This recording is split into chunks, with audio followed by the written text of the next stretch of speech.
Hello children, today I'm with another poem. The name of the poem is Keeping Quiet. It's written by Pablo Neruda. First let me tell you about the poet. He was a Chilean poet, diplomat and a politician who won the Nobel Prize for Literature in 1971. In this poem, the poet is talking about the necessity of introspection and retrospection. Actually, what is the meaning of introspection? It is the self-analysis or self-observation. Means that an analysis of one's own attitudes, reactions, or thought process. And what is the meaning of retrospection? It is the action of looking back on or reviewing the past events or situations in our lives. It simply means that the poet is saying about the need of the analysis of oneself, and through this poem, he also says about the necessity of mutual understanding among human beings. And this poem promotes peace and brotherhood. So now let me read out the poem. Now we will count to 12 and we will all keep still. For once on the face of the earth, let's not speak in any language. Let's stop for 1 second and not move our arms so much.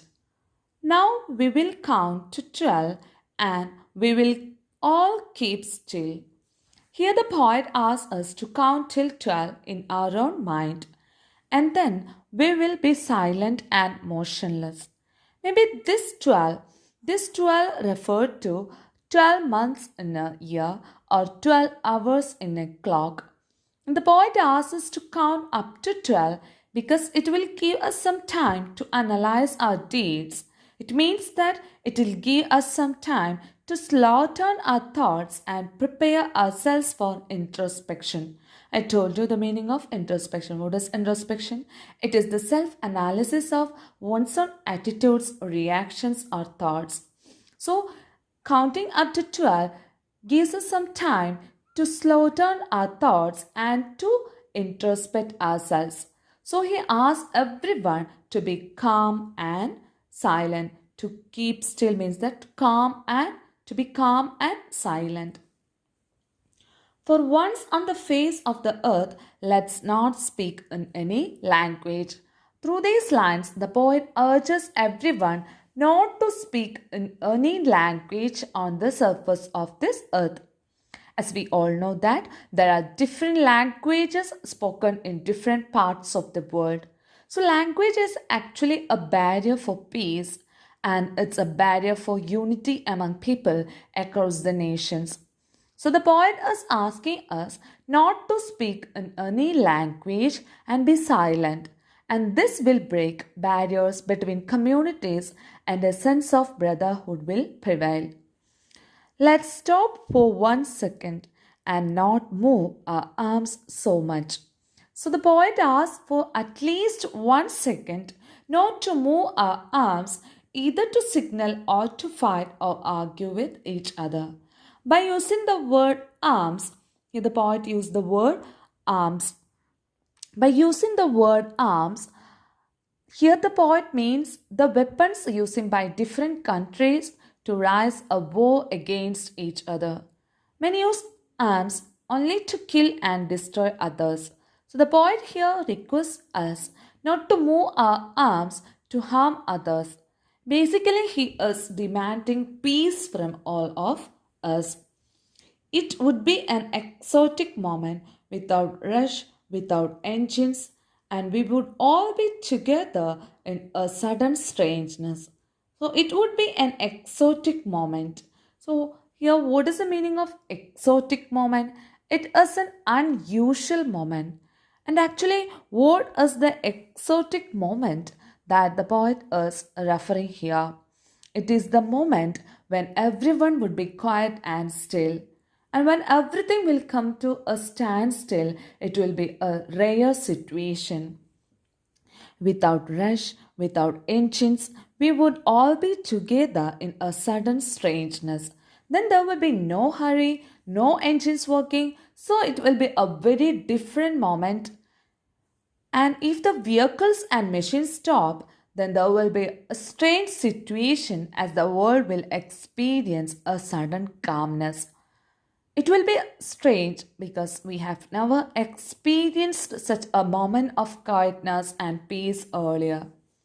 And we would feel a very strange situation at that moment because everyone will have a feeling of oneness with their fellow human beings. Fishermen in the cold sea would not harm whales, and the man gathering salt would look at his hurt hands. Fishermen in the cold sea would not harm whales. If everyone on this earth becomes calm, quiet, and still, then no person would harm any other living being, either for food or to earn livelihood. Here, the poet says that the fishermen stop their works so they do not harm whales in the sea. This fisherman actually symbolizes the human being's exploitation of nature for his own interest. Here, he gives the example of whales which are being hunted for the purpose of food or trade. And the man gathering salt will look at his hurt hands.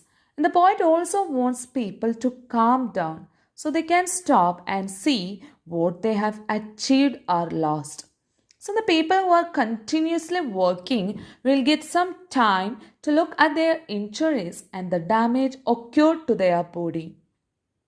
Here the poet gives us the example of the man who is gathering salt, whose hands are hurt, and he'll get some time for taking care of his hands. Here the poet actually wants all of us to stop for a while in order to see and feel our achievements and to know how much we have lost for the sake of attaining such materialistic things. I'm going to discuss about the poetic devices used in this part of the poem. Can you say we will, we will? It's repeated. So we can say it's a repetition. Okay. The next can see let's in the stanza. Let's and let's. It's repeated at the beginning of the lines. So this poetic device is called anaphora. It is a repetition of a word at the beginning of two or more adjacent lines. What is the poetic device used here? It is anaphora.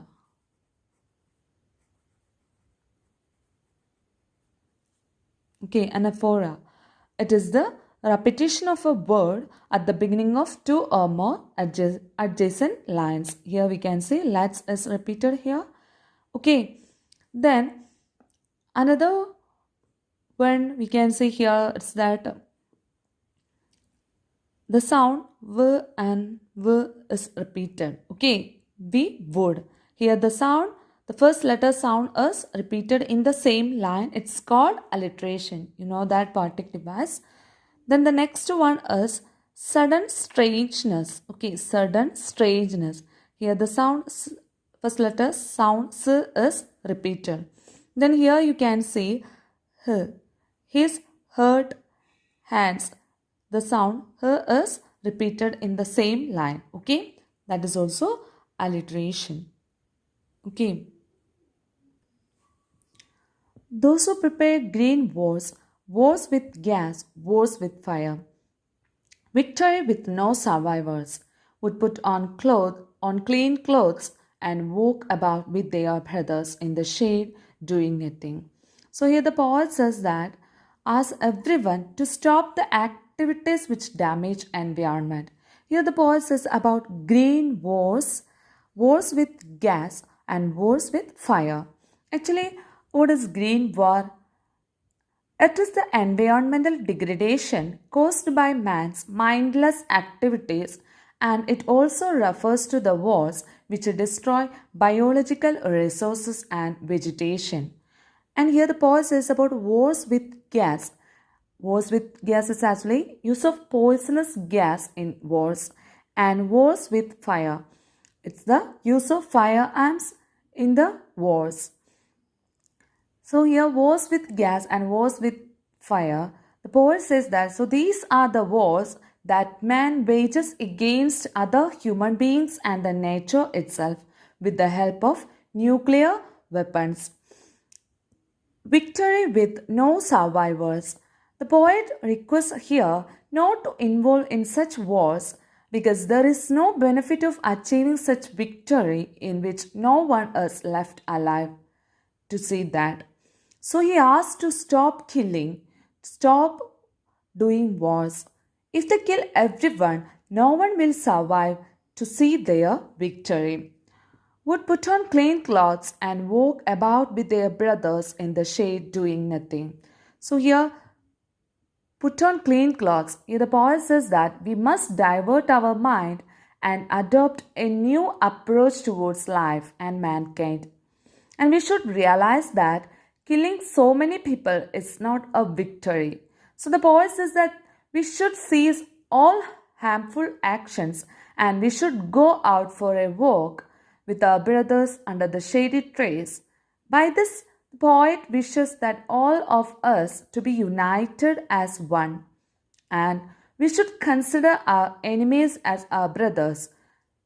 Through these lines, he is promoting brotherhood, peace, and unity. What I want should not be confused with total inactivity. So the poet here says that every time here he is repeating to stop talking and not to do anything. By saying this, he doesn't want anyone to be a non-active person. Who is actually non-active person? Non-active is a person who remains idle and doesn't do anything. But the poet here doesn't advocate total inactivity. What is the meaning of total inactivity? It's a complete stillness. Okay. So here the poet says that here he is not saying about a non-active person, and he doesn't advocate total inactivity also. Means that complete stillness. But the poet says that stillness shouldn't be misinterpreted as inactivity, idleness, and death. Life is what it is about. The poet says that life is about movement and development, as one should live life to the fullest with happiness. I want no truck with death. Here, no truck means that no association with death. Okay, I have no association with death. So here the poet says that again here is repeating that total inactivity means death. By keeping still and quiet, he doesn't mean death. He doesn't have any association with death. If we were not so single-minded about keeping our lives moving and for once could do nothing, perhaps a huge silence might interrupt this sadness of never understanding ourselves and of threatening ourselves with death. If we were not so single-minded about keeping our lives moving. So the poet says that about keeping our lives moving. So here the poet says that we are single-minded about moving on with our lives. And we are focusing only around ambitions and goals. And every individual only thinks about keeping their lives moving and the fulfillment of their own desires. And for once could do nothing, perhaps a huge silence might interrupt this sadness of never understanding. So the poet here says that we should learn to give us rest. For once doing nothing can be good for us. Silence for a while might alleviate sadness from our lives. So the poet says that perhaps a huge silence might interrupt this sadness of never understanding ourselves and of threatening ourselves with death. So the poet says that if we are able to achieve peace in this silence, it helps us in analyzing ourselves and our own actions. And we also would be able to interrupt the sadness of threatening ourselves with death. So the poet says that when we are threatening ourselves with death, then a long silence can do good for us. Perhaps the earth can teach us, as when everything seems dead and later proves to be alive. So the point is that earth is teaching us a lesson. That is, when everything seems dead and later proves to be alive. Okay, I'll tell you one example. During the winter, everything freezes and becomes lifeless. But when the season changes and when there is spring, everything comes back to life. Though the earth appears still, there are so many changes occurring beneath its surface. A seed which seems lifeless germinates under the earth and a new life springs from it. So the earth teaches us a lesson of preserving and resurrecting of life. And it teaches us how a new life emerges from the ashes of the dead remains. Now I'll count up to 12 and you keep quiet and I'll go. So the poet walks out of the scene, open for the people on the earth to experience this for times to come. He has conveyed this message to the people and wants them to be left alone to think about it and walk in the direction of peace.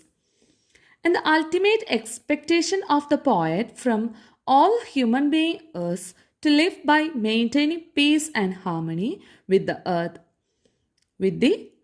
And he wishes everyone to introspect himself and live in peace and brotherhood.